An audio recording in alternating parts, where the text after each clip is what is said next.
ठीक है, ओके। चलिए फिर शुरू करते हैं आज की अपनी क्लास को। तो कल हम लोगों ने पढ़ा था पेडागोगी और एंड्रागोजी, और मैंने कल क्लास में शुरू करने से पहले आपको बताया था कि जब हम लोग कल की क्लास में बात करेंगे तो हम लोग बात करेंगे ह्यूटागोजी की। ठीक है, इसके मेन पॉइंट्स मैंने आपको लिखवा दिए थे। ठीक है, कोई बता सकता है कि इसके मैंने जो पॉइंट है वो कितने लिखवाए थे? इसके जो पॉइंट है वो कितने लिखवाए थे?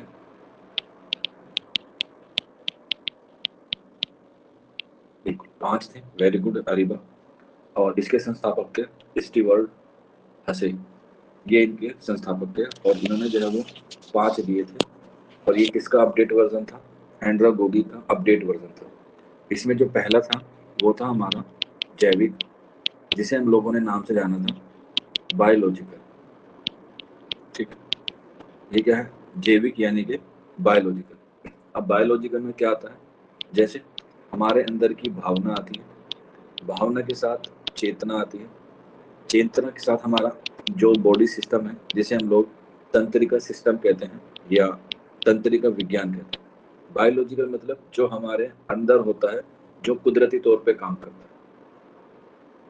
जैसे अगर हमें कोई मार दे तो हमारे अंदर क्या होता है? एक दर्द होता है जो बायोलॉजिकली ही है।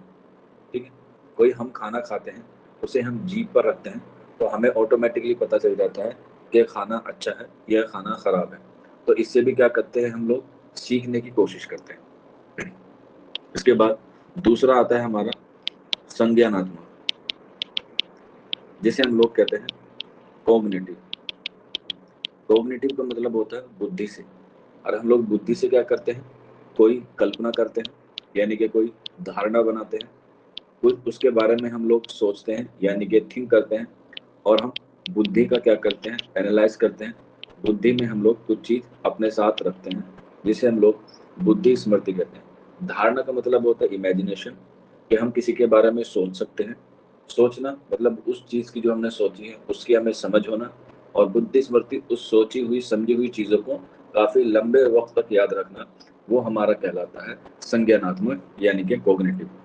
इसके बाद तीसरा आता है हमारा विकासात्मक, जिसे हम लोग जानते हैं किसके नाम से?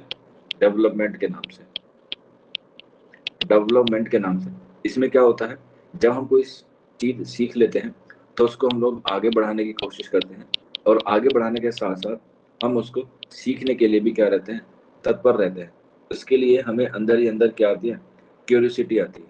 फॉर एग्जाम्पल, जैसे मैंने कल आपको पेडागोजी पढ़ाया और एंड्रोगोजी पढ़ाया, और मैंने आपको ह्यूटागोजी की सिर्फ हेडिंग दे दी। अब आप ये बताइए, आप कल की क्लास में जब ये सारी चीजें पढ़ चुके थे और आज की क्लास आप क्यों लेना है? इसीलिए लेना है ना, क्योंकि आपको किसी चीज में डेवलप करनी थी, कोई चीज आपको विकास करनी थी, आपके अंदर क्यूरियोसिटी थी जानने की कि सर ह्यूटागोजी में क्या होगा। जो आपने 5 टॉपिक लिखवाए हैं उसमें कौन कौन सी चीजें आएंगी, ऐसी मन में धारणा बनी होगी ना। उसको सीखने के लिए, उसके विकास के लिए आपके दिमाग में कुछ ना कुछ जरूर आइडियाज आए होंगे। एक तरह की कह सकते हैं आप लोग, एक क्यूरियोसिटी पैदा हुई होगी कि हाँ भाई सर ने कल ये चीज पढ़ाई थी और आज हमें ये पढ़ना है, आज क्लास मिस नहीं करनी है। ऐसे दिमाग में थॉट आए थे, नहीं आए थे? यस और नो?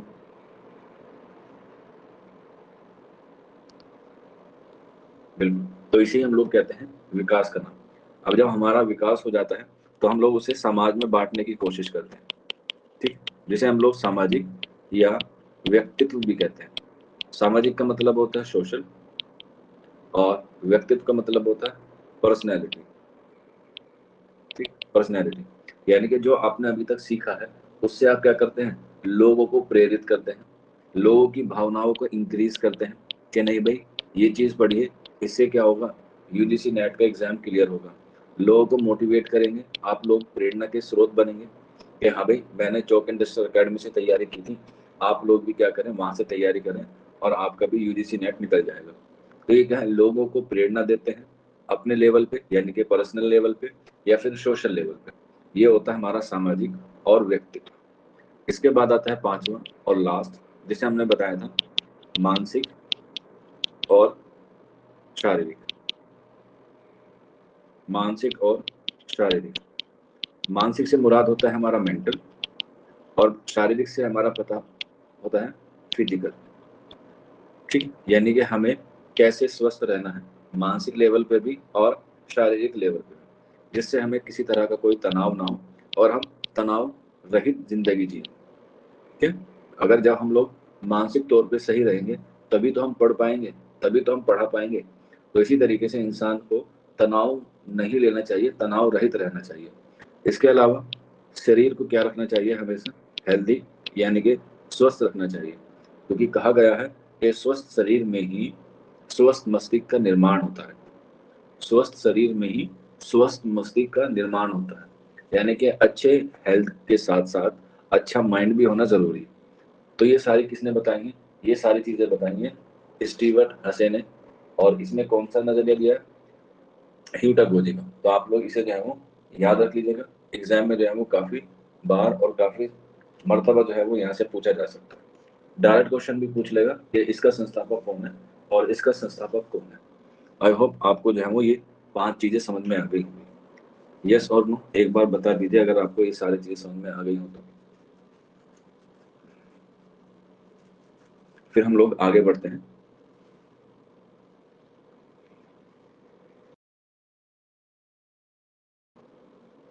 अगर चीजें समझ में आ जाए तो वाई लिख दीजिएगा, और नहीं आई है या कोई डाउट हो तो एन लिख दीजिएगा, ताकि मैं आप लोगों को समझा सकूं और अच्छी तरीके से। ठीक है, ओके, चलिए आगे बढ़ते हैं। और आगे हम लोग बात करेंगे आज बहुत ही अहम चीज की, जिसको हम लोग बोलते हैं ब्लूम का वर्गीकरण। मोस्ट इंपोर्टेंट है, डबल स्टार बना के लिख लीजिएगा, ब्लूम का वर्गीकरण, जिसे हम लोग बोलते हैं ब्लूम्स टैक्सोनॉमी। ये बहुत इंपॉर्टेंट है एग्जाम के हवाले से भी। ब्लूम का वर्गीकरण यह हम लोग बोलते हैं ब्लूम टैक्सोनॉमी। ये जो है वो सीखने के लिए बच्चों को बनाई गई है ब्लूम्स टैक्सोनॉमी। और यहाँ से एग्जाम में सवाल 100% आता है टीचिंग एप्टीट्यूड के हवाले से भी और ब्लूम वर्गीकरण के हवाले से भी। यहाँ से सवाल आना जो है वो क्या है, बिल्कुल लाजमी होता है। क्या होता है, बिल्कुल लाजमी होता है। तो आज हम लोग इसके बारे में पढ़ेंगे। तो सबसे पहले लिखेंगे ब्लूम्स टैक्सोनॉमी, या जो हमारी ब्लूम का वर्गीकरण है ये कब आया। तो ये आया 1956 में, यानी कि 1956 में आया। और इसे दिया किसने, इसे दिया है जिनका नाम था बेंजामिन ब्लूम। पूरा नाम था उनका बेंजामिन बेंजामिन ब्लूम। ठीक है, बेंजामिन ब्लूम था, उन्होंने ये वर्गीकरण दिया था, जिसको हम लोग जानते हैं ब्लूम टैक्सोनॉमी के नाम से या ब्लूम वर्गीकरण के नाम से। ठीक है, और इसको बेंजामिन ब्लूम ने 3 भागों में डिवाइड किया है। ये कह सकते हैं 3 तरीके से उसको एक्सप्लेन किया गया है। और ये 3 क्या है, लर्निंग डोमेन है, लर्निंग डोमेन है। ये कह सकते हैं 3 तरीके से हम लोग इसे सीख सकते हैं ब्लूम टैक्सोनॉमी को, जिसको हम लोग कहते हैं ब्लूम का वर्गीकरण। अब ये 3 चीज कौन सी हैं, ये ज्यादा अहम है, सबसे इंपॉर्टेंट। तो आप मुझे बताइए, आपकी जो बॉडी होती है, आपकी बॉडी में जो सर्वोपरि होता है, सर्वोपरि का मतलब जो सबसे हाईएस्ट पॉइंट है आपकी बॉडी का, वो कौन सा है, बताइए। आपकी बॉडी का जो सबसे ऊपर का हिस्सा है या सबसे सर्वोपरि है, उसे हम लोग कैसे कहते हैं या क्या कहते हैं। मैंने आपको अभी 1-2 दिन पहले बताया था, स्टीफन हॉकिंग का एक एग्जाम्पल दिया था, शायद अगर आप लोगों को याद हो, स्टीफन हॉकिंग के बारे में बताया था मैंने आपको। ठीक, कोई बात नहीं। तो हमारी बॉडी में जो सबसे ऊपर का हिस्सा होता है उसे हम लोग कहते हैं हेड। यही है ना, हमारे ऊपर जो सबसे ऊपर का हिस्सा होता है उसे हम लोग कहते हैं हेड, यानी कि सर जिसे हम लोग कहते हैं। ठीक है, अब ये सबसे हिस्सा हो गया। कहते हैं ना, अगर इंसान के अंदर दिमाग है तो क्या कर सकता है, वो जी सकता है। तो इसी तरीके से स्टीफन हॉकिंस का क्या था, सिर्फ दिमाग था, बाकी के हिस्से काम नहीं कर रहे थे, लेकिन वो फिर भी जिंदा थे। दिमाग के बाद किसका काम आता है, दिमाग के बाद हमारा काम करता है दिल, जिसे हम लोग कहते हैं हार्ट। अगर हमारे दिल की धड़कन रुक जाए तो क्या हम जी पाएंगे, नहीं जी पाएंगे। तो इसके बाद हेड के बाद क्या आया, हार्ट। और हार्ट में क्या होती है, भावनाएं उत्पन्न होती हैं, और उस भावनाओं को हम लोग अलग अलग तरीके से क्या करते हैं, बताते हैं। अब हार्ट के बाद क्या आता है? हार्ट के बाद आता है हमारा हैंड, यानी कि हाथ, क्योंकि हम बच्चों को हाथ से सिखाते हैं, हाथ से बताते हैं। अगर मेरे हाथ ना हो, खुदा ना खास्ता, तो मैं ये बोर्ड पे नहीं लिख सकता। तो लर्निंग के लिए ब्लूम्स ने ये 3 चीज़ें बताई हैं, हेड, हार्ट और हैंड, जिनको हम लोग जानते हैं 3H के नाम से। एग्जाम में पूछ लिया जाता है कि ब्लूम्स टेक्सोनोमी के जरिए 3H कौन कौन से हैं। तो पहला आ जाएगा हमारा हेड, यानी कि जिसे हम लोग कहते हैं सर, हार्ट यानी कि जिसे आ जाता है दिल, और हैंड यानी कि हाथ। तो ये क्या हो गए? 3H हो गए। और सीक्वेंस भी ऐसे याद रख लेना भाई, हमारे बॉडी में सबसे ऊपर क्या आता है? सर, सर के बाद क्या आता है? दिल, और दिल के बाजू में क्या आता है? हाथ। ठीक है? तो ब्लूम्स ने इन तीनों चीजों को बताया है। अब जब हम इसे ब्लूम्स टैक्सोनॉमी के पश मंजर में पढ़ते हैं, या ब्लूम्स टैक्सोनॉमी के वर्गीकरण में पढ़ते हैं, या उसके क्लैरिफिकेशन करने के लिए पढ़ते हैं, तो हेड को हम लोगों ने नाम दिया है किसका? कोग्निटिव का। ठीक है? क्या नाम दिया है? कोग्निटिव। कोग्निटिव का मतलब होता है एक तरीके से ज्ञानात्मक। ठीक है? ज्ञानात्मक कह ले, या हम कह सकते हैं बौद्धिक, क्योंकि ये सारी चीजें क्या होती है? हमारे दिमाग में होती है। कोग्निटिव क्या होती है? कोग्निटिव। इसके बाद हमारा आता है हार्ट। इसमें क्या होती है? हमारी भाव होते हैं, तो इसे हम लोगों ने नाम दिया भावात्मक, और इंग्लिश में कहते हैं अफेक्टिव डोमेन। क्या कहते हैं? Affective domain. यानी कि हार्ट में क्या होती हैं? प्रभाव होते हैं, क्रियाएं होती हैं, कुछ ऐसी चीजें होती हैं जो हमारे दिल पर गुजरती हैं। तो ये क्या हो गई? हमारी अफेक्टिव डोमेन होगी। इसके बाद हैंड। हैंड क्या करता है? हमारी क्रिया करता है। क्या करता है? क्रिया करता है। तो जो दिल में क्रिया है उसको असल तौर पे आने के लिए उसे हम लोग बोलते हैं क्रियात्मक। ठीक है? और क्रियात्मक को इंग्लिश में हम लोगों ने नाम दिया है psychomotor domain. PSYCHOMOTOR, psychomotor domain. ठीक है? तो ये क्या है? ये ब्लूम्स टैक्सोनॉमी के 3 लेवल हैं, जिसमें आता है हमारा कॉग्निटिव यानी कि दिमाग, अफेक्टिव यानी कि भावात्मक या दिल, इसके बाद क्रियात्मक यानी कि हेड, जिसे हम लोग बोलते हैं साइकोमोटर डोमेन। ठीक है? ये सारी चीजें समझ में आ गई। 3H क्या हुआ? कॉग्निटिव, भावात्मक और साइकोमोटर या अफेक्टिव डोमेन। ओके। अब क्या होता है? ये 3 जो है वो सिर्फ हेडिंग है, इनके अंदर भी क्या है? बहुत सारी चीजें हैं जो बताई गई हैं। जैसे दिमाग के अंदर बहुत सारी नसें होती हैं, बहुत सारे लेयर्स होते हैं, दिल में बहुत सारी धमनियां होती हैं, बहुत सारी शिराएं होती हैं, हाथ में उंगलियां होती है, अंगूठा होता है, कोहनी होती है, बाजू होते हैं। तो क्या है? इन सबके क्या है? पार्ट्स हैं। और पार्ट से ही ज्यादा एग्जाम में सवाल आता है कि कौन सा पार्ट किस में है। तो जो सबसे पहले हमारा आता है वो आता है हमारा कोग्निटिव डोमेन। कोग्निटिव डोमेन जिसे हम लोग क्या मानते हैं? ज्ञानात्मक। ठीक। ज्ञानात्मक में कितने पॉइंट है? ध्यान रखना, 6 पॉइंट है। क्या है? 6 पॉइंट है, और एग्जाम में ये डायरेक्ट क्वेश्चन पूछ लिया जाता है कि कितने हैं। तो इसमें कितने हैं? 6 हैं। कॉग्निटिव में कितने हैं? 6। बौद्धिक स्तर के कितने हैं? 6 हैं। अब इसमें कौन कौन से हैं वो हमें जो है वो याद रखने हैं, और वो जो है वो हमें एग्जाम में पूछे भी जाते हैं। ठीक, यहाँ तक याद रहेगा आप लोगों को। अब ये 6 कौन कौन से हैं वो हमें लिखने हैं, ताकि हम लोग क्या कर पाए? उसको सही तरीके से पढ़ पाए, और उसे जो है वो सही तरीके से समझ पाए, और उसे जो है वो सही तरीके से लिख पाए। ठीक है, चलिए फिर तो शुरू करते हैं। पहला है हमारा नॉलेज यानी कि ज्ञान। इसके बाद दूसरा है कॉम्प्रिहेंशन। कॉम्प्रिहेंशन अभी लिखवा रहा हूँ, उसके बाद मैं बताऊंगा कि इसमें क्या क्या चीज आती है। कॉम्प्रिहेंशन। इसके बाद एप्लीकेशन। एप्लीकेशन, इसको हम लोग बोलते हैं एप्लीकेशन को उपयोग। इसके बाद एनालाइज। एनालाइज का मतलब होता है विश्लेषण। विश्लेषण। एनालाइज का दूसरा पार्ट होता है, या इसके अपोजिट होता है, जिसे हम लोग बोलते हैं सिंथेसिस। इसका मतलब होता है संश्लेषण। और इसके बाद होता है हमारा मूल्यांकन, यानी कि जिसे हम लोग कहते हैं एवोल्यूशन।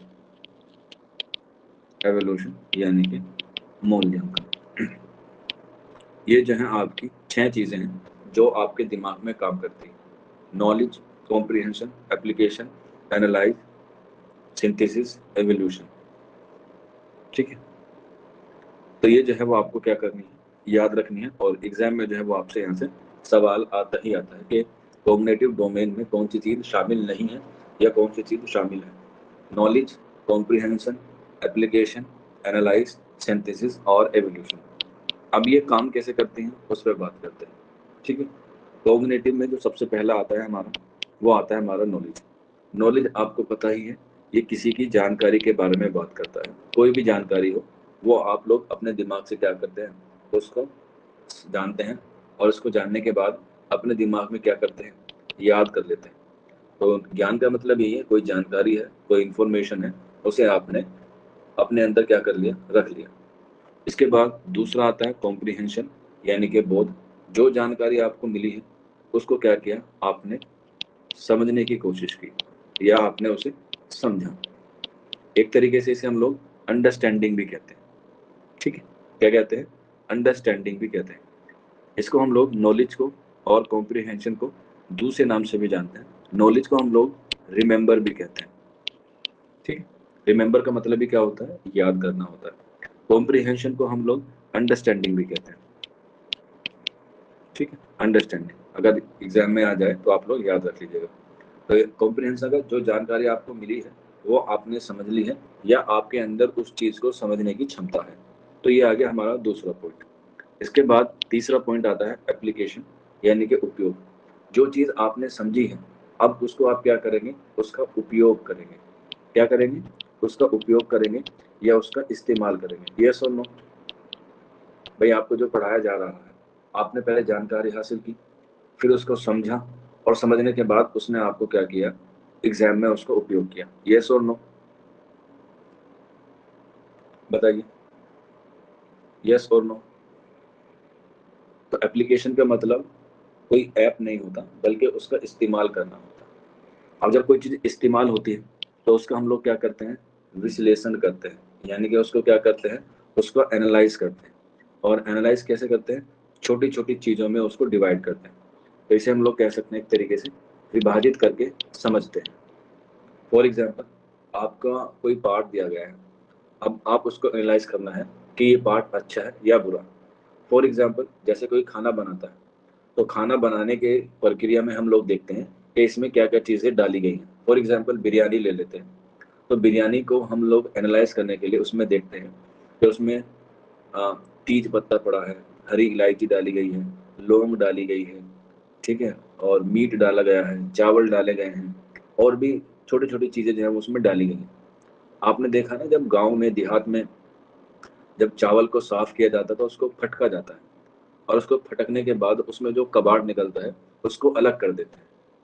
तो एनालाइज का मतलब ही यही होता है कि चीज़ों को छोटे छोटे हिस्सों में डिवाइड करके क्या करना, उसका एनालाइज करना। जैसे अगर हम लोग 10 यूनिट पढ़ रहे हैं तो जब आपका एग्जाम आएगा और आपको बोला जाएगा कि आप इसका एनालाइज कीजिए, तो हम लोग क्या देखते हैं कि हम लोग ये देखते हैं कि पहले कितने क्वेश्चन आए हैं, 50 क्वेश्चन आए हैं। अब ये देखना है कि किस पोर्शन से कितने कितने क्वेश्चन आए हैं। टीचिंग एप्टीट्यूड से कितने आए हैं, हायर एजुकेशन से कितने आए हैं, रिसर्च से कितने आए हैं, आईसीटी से कितने आए हैं। तो इसका मतलब ये है कि हमने उसका क्या किया है, एनालाइज किया।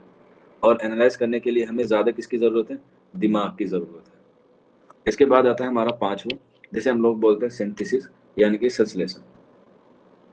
अब एनालाइज में क्या किया, हमने चीज़ों को तोड़ के समझा। सिंथेसिस में या संश्लेषण में हम चीज़ क्या करते हैं, चीज़ों को जोड़ कर समझते हैं। क्या समझते हैं, जोड़ के समझते हैं। फॉर एग्जाम्पल, अगर आपको कोई एग्जाम के लिए या स्कूल में कोई प्रोजेक्ट बनाना है, फॉर एग्जाम्पल मान के चलिए आपको कबाड़ लेना है और कबाड़ चीज़ों से आपको बैंड बजाना है। बैंड का मतलब ड्रम बनाना है। तो आप क्या करते हैं, कोई लोहे की पाइप लेते हैं, तो उससे क्या बना सकते हैं आप लोग, बांसुरी बना लेते हैं। घर में बाल्टी होती है जिसे हम लोग बकेट बोलते हैं, उसका आप ड्रम बजा लेते हैं। घर में थाली होती है, आप उसका क्या बना लेते हैं, वो बजाने वाला जो होता है। इसके अलावा गिलास में कुछ दाने भर के वो झुनझुना सा बना लेते हैं। यानी कि चीज़ों जो अलग अलग पड़ी थी उसको आपने एक साथ जोड़ के क्या कर लिया, एक अच्छा खासा बैंड बना लिया, एक अच्छा खासा ड्रम बना लिया। यस और नो। तो इसे हम लोग कहते हैं सिंथेसिस, यानी कि संश्लेषण। चीजें जो अलग अलग पड़ी हुई थी उसको एक जगह जोड़ के हमने उसका उपयोग कर लिया। और ये सारी चीजें कहाँ से करी हमने? अपने दिमाग से करी। तो सिंथेसिस का मतलब होता है चीजों को जोड़ के उसका काम करना। और जब हम लोग उन सारी चीजों पे आ जाते हैं तो लास्ट हमारा बचता है मूल्यांकन। मूल्यांकन आपको पता ही है, हमने क्या सही किया और हमने क्या गलत किया। ये सारी चीजें क्या करती हैं? हमारी एवोल्यूशन पे डिपेंड करती है। क्लियर है ये सारी चीजें आपको?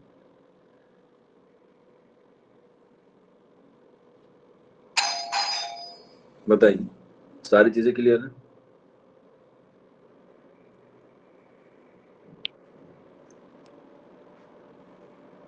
गुड।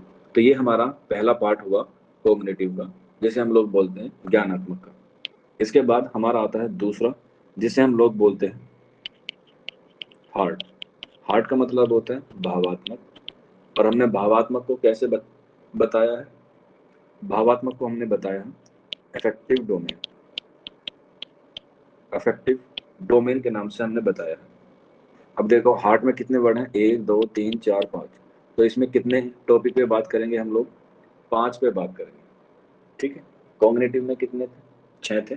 और हार्ट में कितने हैं? 5। अब ये 5 कौन कौन से हैं वो हमें देखने हैं।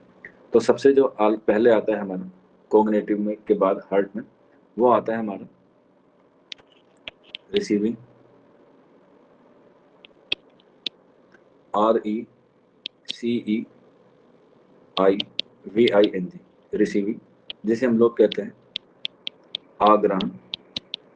इसके बाद दूसरा आता है रिस्पॉन्डिंग।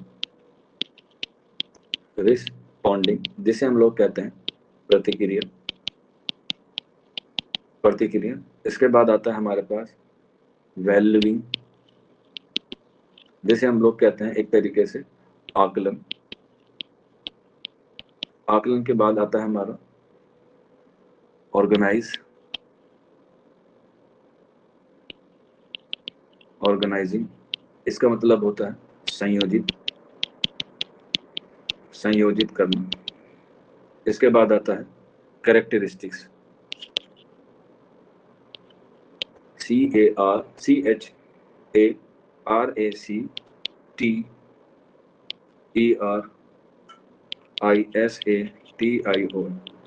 और इसका मतलब होता है हिंदी में निरूपण। ठीक है। ये हमारे 5 हैं, 1 2 3 4 5।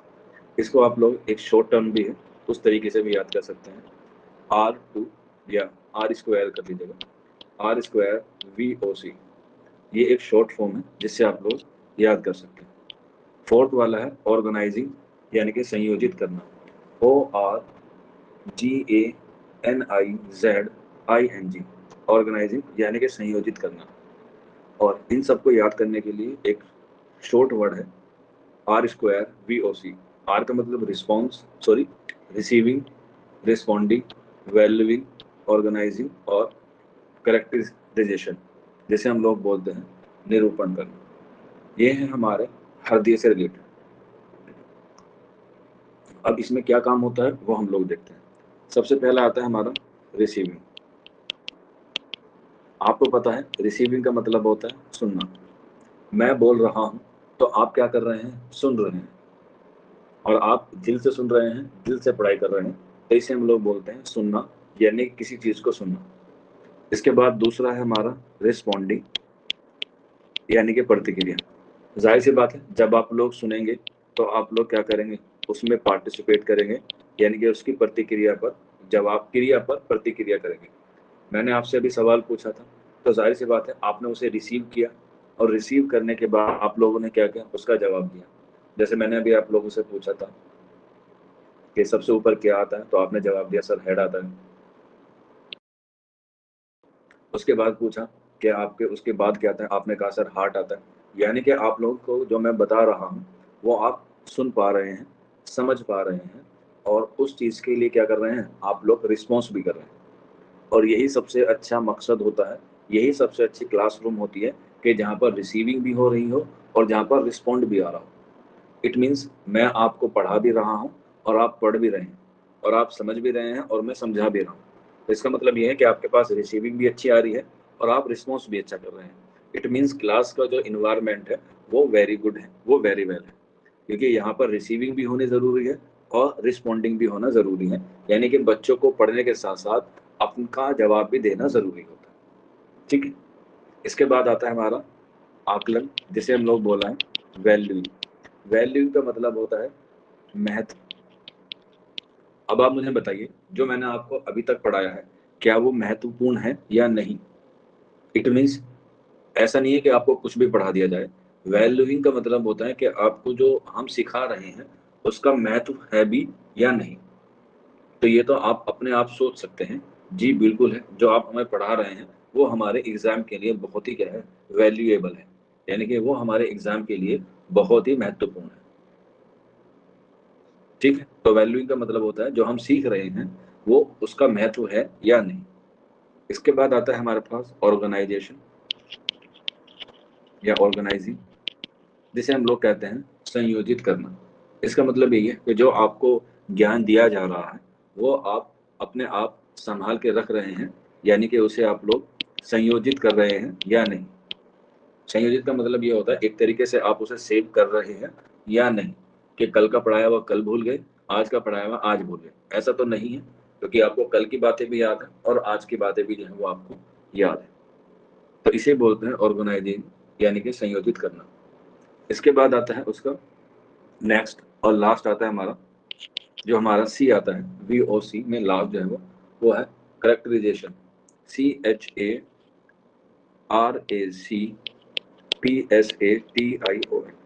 इसका मतलब होता है निरूपण करना। ठीक, तो इस तरीके से क्या हुए, ये हमारे 5 हुए। इसको याद करने के लिए R² VOC आप लोग याद रख लीजिएगा। रिसीविंग, रिस्पॉन्डिंग, वैल्यूइंग, ऑर्गेनाइजिंग और करेक्टराइजेशन, ये आप लोग याद रखेंगे। और ये किसके हैं? ये हैं हमारे अफेक्टिव डोमेन के। ठीक है, तो 2 पार्ट हो गए हमारे, कॉग्निटिव और इफेक्टिव। इसके बाद तीसरा आता है और हमारा लास्ट आता है, जिसे हम लोग बोलते हैं साइकोमोटर, साइकोमोटर डोमेन, जिसे हम लोग कहते हैं एक तरीके से क्रियात्मक। ठीक है, और क्रियात्मक किससे होती है? हमारी हैंड से होती है, यानी कि हाथ से होती है। पहले दोनों समझ में आ गए आप लोगों को?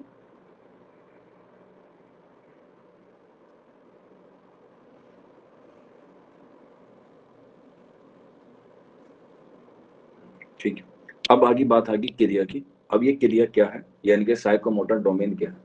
इसमें कितने आते हैं? इसमें भी 5 ही पॉइंट आते हैं। पहले में 6 थे, दूसरे में 5 और तीसरे में भी 5। कौन कौन से आते हैं? पहला आता है हमारा इमिटेशन, IMITATION, इमिटेशन, जिसे हम लोग बोलते हैं प्रतिरूपता। इसके बाद दूसरा आता है मैनिपुलेशन, मैनिपुलेशन, जिसको हम लोग एक तरीके से कह सकते हैं हस्त कौशल, हस्त कौशल, यानी कि हाथ का कौशल होना, यानी कि हाथ का हुनर होना। इसके बाद आता है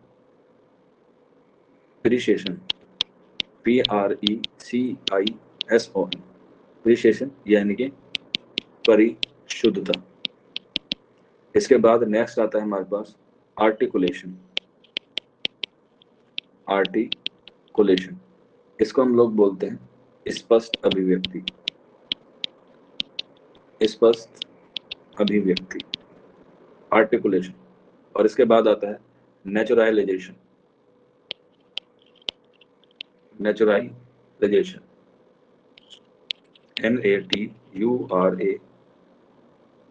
NATURALIZATION, जिसे हम लोग बोलते हैं प्रकृतिकरण, प्रकृतिकरण।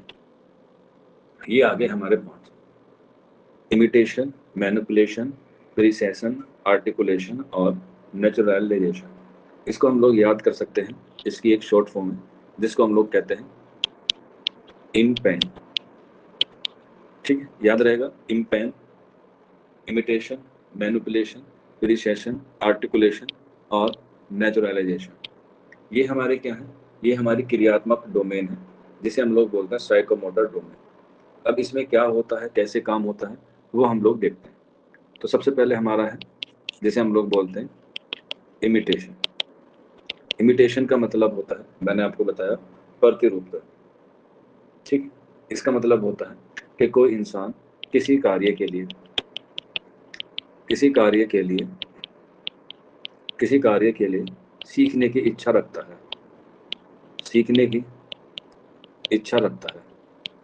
यानी कि कोई इंसान अपना हाथ का हुनर सीखना चाहता है, तो ये भी तो एक लर्निंग हुई ना। तो इमिटेशन का मतलब होता है कोई इंसान किसी काम को सीखने के लिए या उसको अपनाने के लिए क्या करता है, कोशिश करता है अपने हाथों से। ठीक है, आप लोग देखते हैं शुरुआत में जब लड़कियां बड़ी हो रही होती हैं तो उनकी माँ उनको खाना बनाने की कोशिश करती हैं या सिखाने की कोशिश करती है। तो जब लड़कियां होती हैं तो शुरुआत में क्या, कुछ लड़कियां होती हैं जो खाना बनाने की शौकीन होती हैं, तो वो जब हाथों की क्रिया करती हैं तो रोटियां इधर से उधर हो जाती हैं, यस और नो, गोल नहीं बनती, कभी इधर को भाग जाती है कभी इधर को भाग जाती है, लेकिन उनमें क्या होती है, सीखने की इच्छा होती है। तो ये क्या है, हाथ की क्रिया से ही सीखने वाली चीज होती है। तो उसे हम लोग बोलते हैं इमिटेशन, यानी कि कोई इंसान कुछ चीज सीखना चाहता है या सीखने का प्रयास करता है, तो उसे हम लोग कहते हैं इमिटेशन। इसके बाद आता है हमारा मैनिपुलेशन। मैनिपुलेशन का मतलब होता है हस्त कौशल। अब जो बच्चे को या बच्ची को रोटी बनाने में दिक्कत हो रही थी, उसने उसकी प्रैक्टिस की, और जब उसको प्रैक्टिस आ गई तो उसका क्या बढ़ा, उसका हुनर बढ़ा, और उसमें क्या आया, उसमें आया आत्मविश्वास। ठीक, आप बचपन में देखते हैं कोई बच्चा जब साइकिल चलाता है तो साइकिल चलाने के साथ साथ उसमें आत्मविश्वास डेवलप हो जाता है कि मैं साइकिल चला सकता हूँ, तो अब मैं क्या कर सकता हूँ, अब मैं मोटरसाइकिल भी चला सकता हूँ। तो मैनिपुलेशन का मतलब ये है कि बच्चे का आत्मविश्वास बढ़ जाता है। ठीक है, ऐसे ही कोई बच्चा कोई मशीनरी पे काम करता है, तो जब बच्चे पे मशीनरी का काम आ जाता है तो उसके अंदर ऑटोमेटिकली क्या हो जाता है, आत्मविश्वास डेवलप हो जाता है, जो उसके हाथ की प्रक्रिया के जरिए बढ़ा है। इसके बाद तीसरा आता है हमारा एप्रिसिएशन, जिसे हम लोग कहते हैं एक तरीके से परिशुद्धता। ठीक है, इसका मतलब होता है, परिशुद्धता का मतलब कि जब कोई इंसान एक ही काम को बार बार करता रहता है तो उसमें वो क्या हो जाता है, उसमें वो हो जाता है एकदम मजबूत।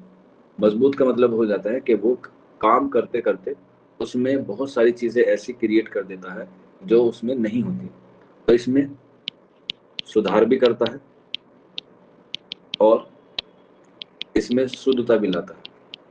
ठीक, फॉर एग्जाम्पल अगर हम लोग रोटी बनाते हैं तो रोटियां गोल हैं, लेकिन हम लोगों ने क्या किया, उसमें सुधार किया, छोटा सा सुधार।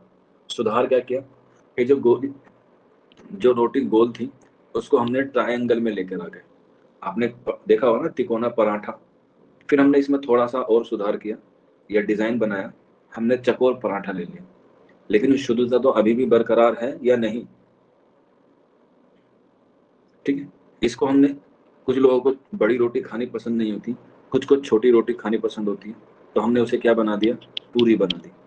तो ये सारे काम हमने किससे किए, हाथ से ही तो किए। तो इसका मतलब ये है, एप्रिसिएशन का मतलब कि हमने उसमें जो चीज हम लोग कर रहे थे उसमें सुधार किया, और सुधार करने के साथ साथ उसमें उसकी जो शुद्धता है वो क्या रखी, वो हमने बनाए रखी। क्लियर है, एप्रिसिएशन का मतलब समझ में आ गया आप लोगों को, कि एक ही चीज में हम लोग सुधार कर सकते हैं, और सुधार करने के साथ साथ उसका असल रूप जो है वो नहीं जाना चाहिए। इसके बाद चौथा आता है हमारा आर्टिकुलेशन। आर्टिकुलेशन का मतलब होता है एक तरीके से सतत अभ्यास। आप कहते हैं ना कि ये तो मेरे बाएं हाथ का काम है, यस और नो, कहते हैं ना कि ये तो मेरे बाएं हाथ का काम है, ये तो मेरा बहुत आसान काम है, जबकि सामने वाले के लिए क्या हो सकता है, वो बहुत मुश्किल हो सकता है। तो ये कैसे आता है कि ये तो मेरे बाएं हाथ का काम है, जिसका हम लोग बहुत प्रयास करते हैं, जिसका हम लोग बहुत अभ्यास करते हैं, और उसमें हमें क्या आ जाता है, हुनर आ जाता है, और उसमें हम एक्सपीरियंस वाले हो जाते हैं। तो आर्टिकुलेशन का मतलब यही है कि किसी भी चीज में हम लोग सतत अभ्यास करके जो है वो उस पर डिपेंड रहते हैं, और हम लोग कहते हैं ये तो मेरे बाएं हाथ का काम है, मैं इसे आराम से कर दूंगा। तो आर्टिकुलेशन का मतलब भी यही होता है। इसके बाद पांचवा और लास्ट आता है हमारा नेचुरलाइजेशन, जैसे हम लोगों ने बोला है प्राकृतिकरण।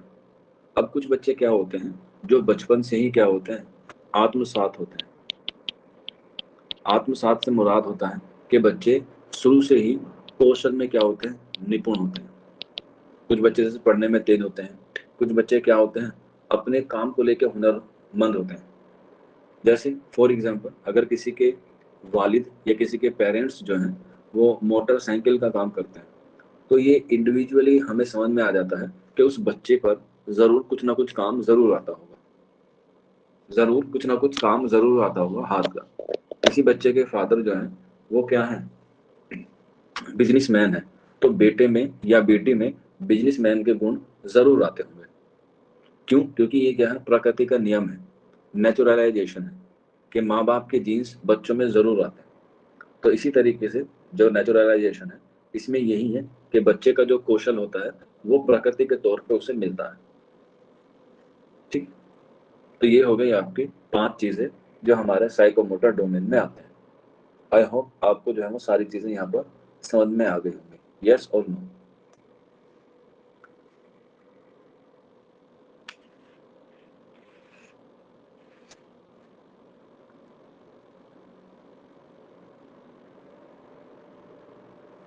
क्लियर है? अब आपको धीरे धीरे लग रहा होगा कि जो नेट का सिलेबस है ये ज्यादा मुश्किल नहीं है, बस हमें समझ में आना चाहिए। और समझने के लिए या लर्निंग के लिए हमें इन 3 चीजों की ही जरूरत पड़ती है, कॉग्निटिव की, हार्ट की और हैंड की। इसके अलावा चौथा कोई सा हमें चाहिए नहीं। बुद्धि है आपके पास समझने के लिए, दिल है आपके पास अप्लाई करने के लिए, और हाथ है उसका उपयोग करने के लिए। तो ये 3 चीजें आप लोग याद रख लेंगे तो आपको यूजीसी नेट जेआरएफ का फर्स्ट पेपर बहुत अच्छे से समझ में आ जाएगा। ठीक है, ये हो गई आपकी आज की क्लास। जब हम लोग आपसे कल मिलेंगे तो हम लोग बात करेंगे शिक्षक के महत्वपूर्ण कारक शिक्षण सूत्र। शिक्षण के महत्वपूर्ण कारक शिक्षण सूत्र, जैसे हम लोग कहते हैं Maxim's of teaching, MAXIMS, Maxim's of teaching. ये हम लोग कल की क्लास में करेंगे।